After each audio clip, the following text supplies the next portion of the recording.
Teenage Mutant Ninja Turtles issue number 11 from Mirage Comics. This originally came out June 1987. And this issue is basically April O'Neil writing in her journal about the past winter season that's been going on with her since her and the Turtles have been attacked by Shredder and the Foot Clan, and her house and apartment has been burned down, and they've basically had to move into Casey Jones's grandma's farm at Northampton.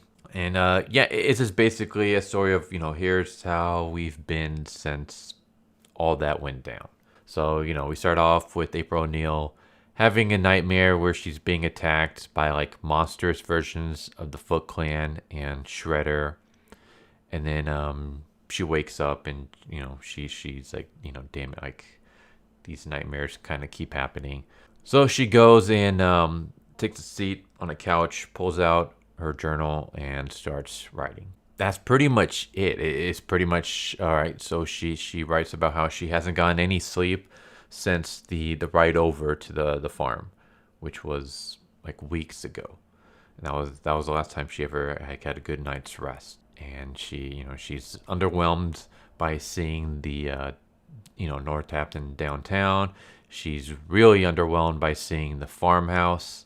She talks about how Leonardo, ever since being attacked and beaten by Shredder and the Foot Clan, he's basically been wandering off into the woods every day, and she doesn't know what he does, but we see glimpses of what he does. And he's hunting down a buck. He's hunting down a deer, and he's failing. Like, he tries to shoot it with an arrow, and he misses. The buck attacks him and knocks him on his ass. He pulls out daggers, and he tries to attack it, but the buck uses its horn to throw him over and takes off. So it's like Leo can't even beat a deer now. Like, that's how down in the dumps he is. Like, his defeat at Shredder and the Foot Clan's hands has messed with him so bad that he can't even beat a deer. Meanwhile, Donatello is spending all his time trying to fix up the cabin and get electricity and, warm water and just getting the showers running, the plumbing and everything. That's all he's been doing. He's just been so focused on just trying to fix up the house. And also he's been writing a lot on a typewriter. And April has no idea what he's writing. Maybe he's writing in a diary, but then it shows him and he just has a bunch of crumpled up paper in a wastebasket. So it's most likely he's not writing in a journal. Or maybe he is, who knows. Michelangelo's been spending all of his time working out.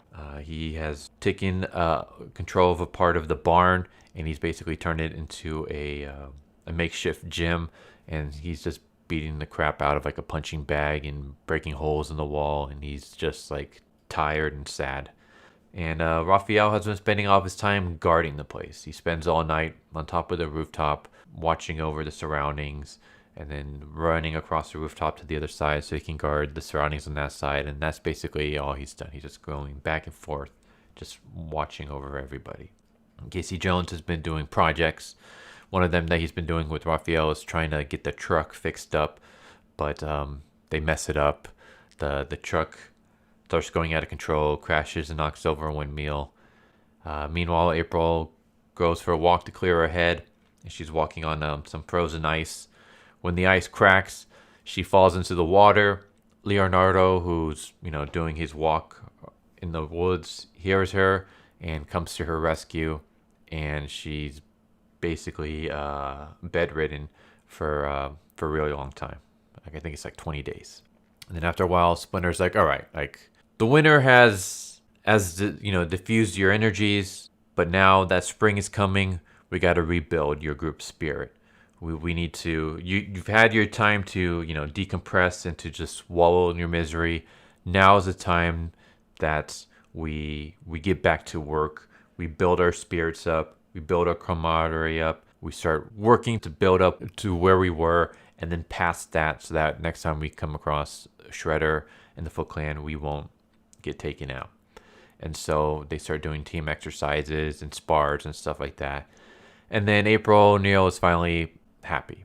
Like, her final thing in her journal is that she may have lost everything that her father left for her, but she still has her health, she still has her life, And now she has really good friends who she can like consider family, friends who would do anything for her and that she would do anything in return. And that's how it ends. So yeah, this was just not an action issue, just more of looking into the minds of the turtles and the turtle family. Casey Jones, April O'Neil, and how they deal with the aftermath of what happened in the previous issues with being attacked by Shredder and all that stuff.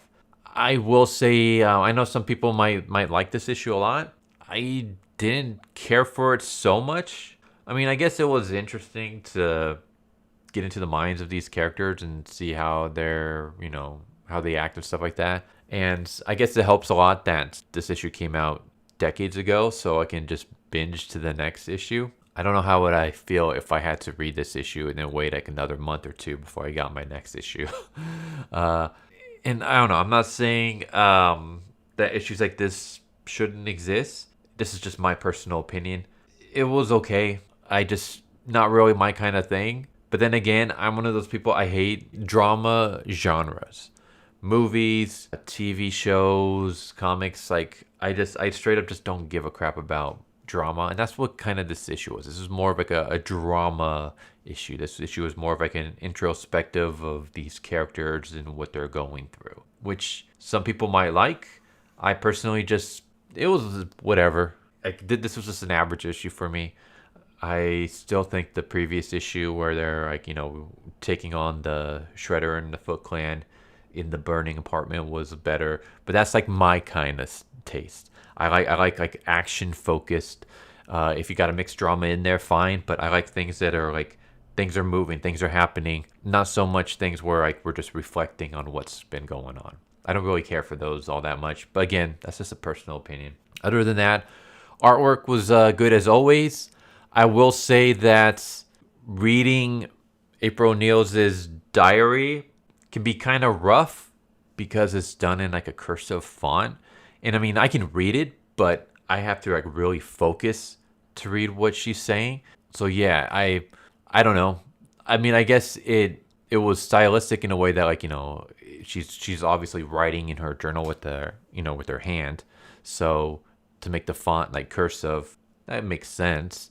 But it's one of those where, again, I can read it, but I just really have to focus to make out everything that's being written. So it can be kind of tough to read exactly every word that she's writing down.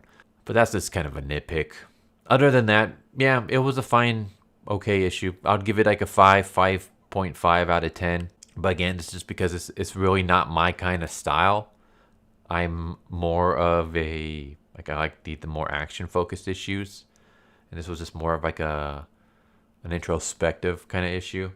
So it was okay. But anyways, I hope you enjoyed the video. Tell me what you think, and I hope to see you next time. Later. So what'd you guys think of that video? I hope you guys enjoyed. If you guys haven't already, please subscribe, hit that bell for notification, leave a like if you enjoyed the video.